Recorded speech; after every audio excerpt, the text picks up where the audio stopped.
Dalam konteks masalah privasi, istilah informasi pribadi mencakup informasi apapun yang berkaitan dengan seorang individu atau hal-hal yang dapat dilacak ke seorang individu. Istilah ini berlaku untuk apa yang biasanya kita anggap sebagai informasi sensitif, tetapi juga mencakup banyak hal yang lainnya. Ini juga mencakup informasi yang berkaitan dengan misalnya nama pengguna, nama panggilan online, nomor identifikasi, alamat email, atau nomor telepon. Informasi pribadi melampaui data tekstual ke informasi apapun, termasuk di dalamnya adalah gambar, di mana seseorang dapat mengidentifikasi individu lainnya. Ada kisaran yang luar biasa untuk jumlah privasi yang diinginkan oleh seorang individu. Beberapa orang menulis blog tentang misalnya perceraian atau penyakit mereka dan mencurahkan rincian hubungan romantis mereka di acara televisi atau ke ratusan teman jejaring sosialnya. Namun, orang lain menggunakan uang tunai atau cash untuk menghindari meninggalkan catatan pembelian mereka, mengenkripsi semua email mereka, dan marah ketika seseorang mengumpulkan informasi tentang mereka.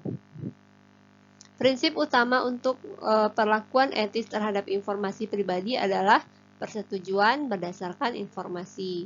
Ketika bisnis atau organisasi memberitahu orang-orang tentang kebijakan pengumpulan dan penggunaan datanya atau tentang data yang dikumpulkan oleh perangkat atau aplikasi tertentu, setiap orang dapat memutuskan menurut nilainya sendiri apakah akan berinteraksi dengan bisnis atau organisasi itu, atau apakah untuk menggunakan perangkat atau aplikasi tersebut. Pengumpulan informasi tak terlihat menggambarkan pengumpulan informasi pribadi tanpa sepengetahuan orang tersebut. Masalah etika yang penting adalah bahwa jika seseorang tidak mengetahui pengumpulan dan penggunaan, dia tidak memiliki kesempatan untuk menyetujui atau menahan persetujuan. Berikut beberapa contohnya. Sebuah perusahaan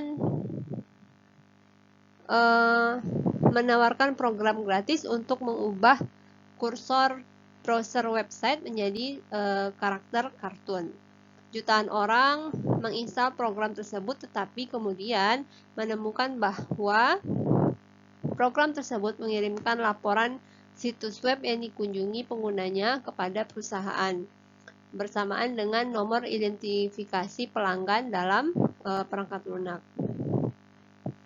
Kemudian event data recorders atau perekam data kejadian di mobil yang merekam informasi seperti kecepatan mengemudi dan apakah pengemudi mengenakan sabuk pengaman atau tidak untuk digunakan dalam menyelidiki kecelakaan.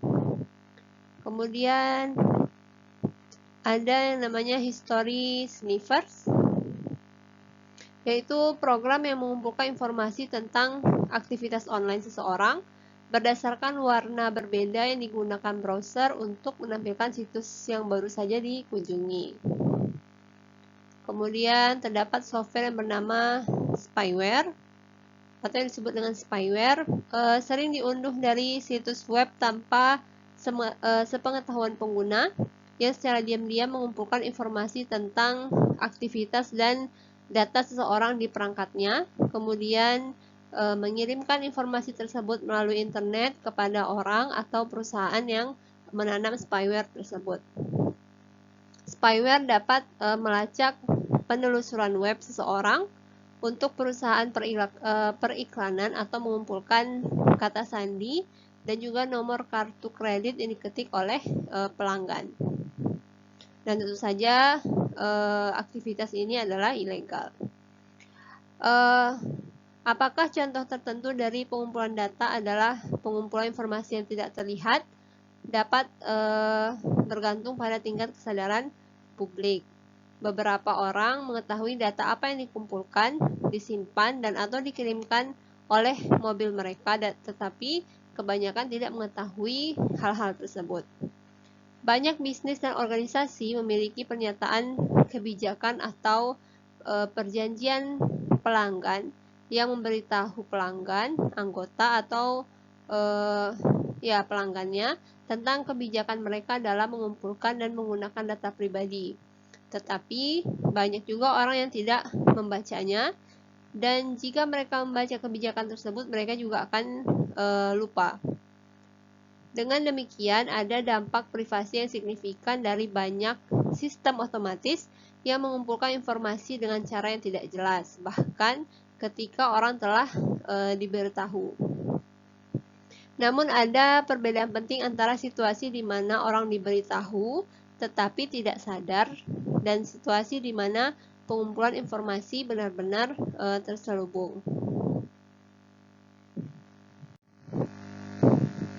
Penggunaan sekunder adalah penggunaan informasi pribadi untuk tujuan selain tujuan yang diberikan oleh orang tersebut.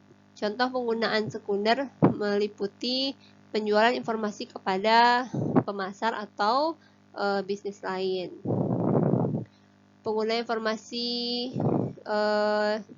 di berbagai basis data untuk menolak pekerjaan seseorang atau menyesuaikan arah politiknya. Kemudian terdapat juga internal revenue service yang mencari catatan registrasi kendaraan untuk orang-orang yang memiliki mobil dan juga kapal yang mahal untuk menemukan orang-orang yang berpendapatan tinggi. Kemudian penggunaan pesan teks seseorang oleh polisi untuk menuntut orang tersebut atas kejahatannya. Kemudian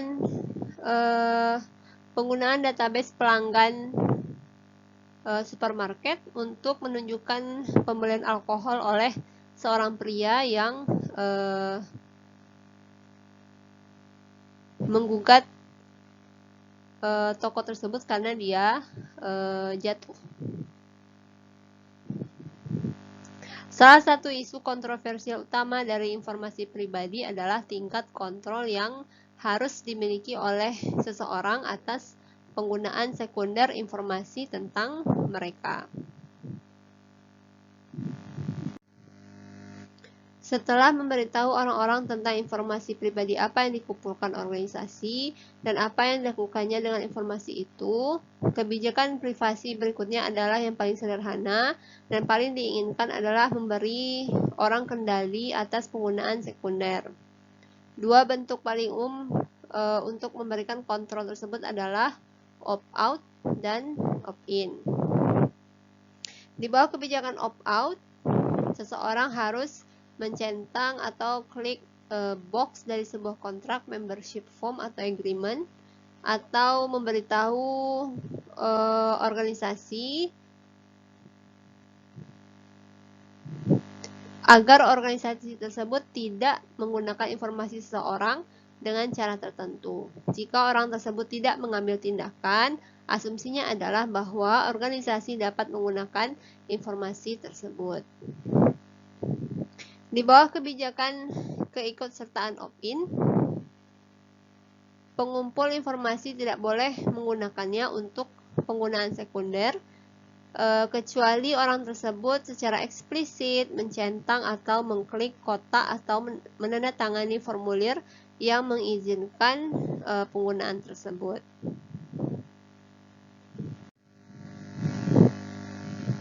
Data mining berarti mencari dan menganalisis massa data untuk menemukan pola dan mengembangkan informasi atau pengetahuan baru. Kemudian matching atau pencocokan adalah menggabungkan dan membandingkan informasi dari basis data yang berbeda yang seringkali menggunakan pengenal seperti nomor identitas seseorang atau alamat internet komputernya untuk mencocokkan data.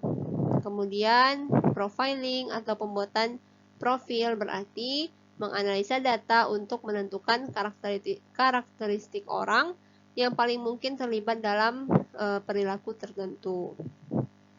Nah, bisnis menggunakan ketiga teknik ini untuk menemukan kemungkinan pelanggan baru, dan lembaga pemerintahan menggunakannya untuk mendeteksi penipuan, untuk menegakkan hukum, dan untuk menemukan teroris misalnya. Data mining, matching, dan profiling dalam banyak kasus adalah contoh penggunaan sekunder informasi pribadi. Pendukung privasi telah mengembangkan berbagai rangkaian prinsip untuk perlindungan data pribadi. Mereka sering disebut sebagai prinsip informasi yang adil atau praktek informasi yang adil, Fair Information Principles. Yaitu pertama, beritahu orang-orang ketika ketika kita mengumpulkan informasi tentang mereka, tentang orang lain, maka kita harus memberitahu mereka bahwa apa yang akan kita kumpulkan dan bagaimana kita akan menggunakan data-data tersebut. Kemudian yang kedua adalah kumpulkan data-data yang kita butuhkan saja. Kemudian selanjutnya tawarkan cara bagi orang untuk memilih keluar dari misalnya milis link, milis email, kemudian advertising, iklan, dan penggunaan secondary yang lainnya. Kemudian tawarkan cara lain bagi seorang untuk memilih keluar dari fitur dan layanan yang mengekspos informasi pribadi. Kemudian simpan data selama yang dibutuhkan, as long as needed. Kemudian jaga keakurasian data. Jika sesuai dan masuk akal, sediakan cara bagi orang-orang untuk mengakses dan memperbaiki data yang tersimpan tentang mereka. Kemudian lindungi keamanan data dari pencurian dan kebocoran yang tidak disengaja. Kemudian berikan proteksi yang kuat untuk data-data sensitif. Kemudian kembangkan dan publikasikan kebijakan untuk menanggapi permintaan data oleh penegak hukum.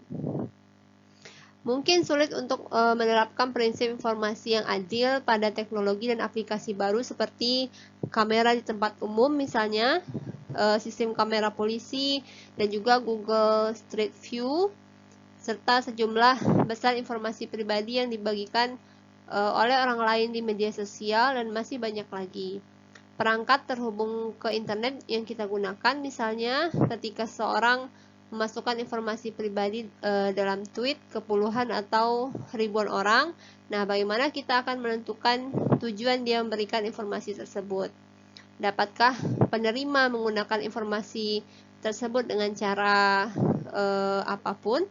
Kemudian seberapa luas informasi harus didistribusikan sebelum dipublikasikan, dalam arti bahwa setiap orang dapat melihat dan apakah setiap orang dapat melihatnya dan menggunakannya. Kemudian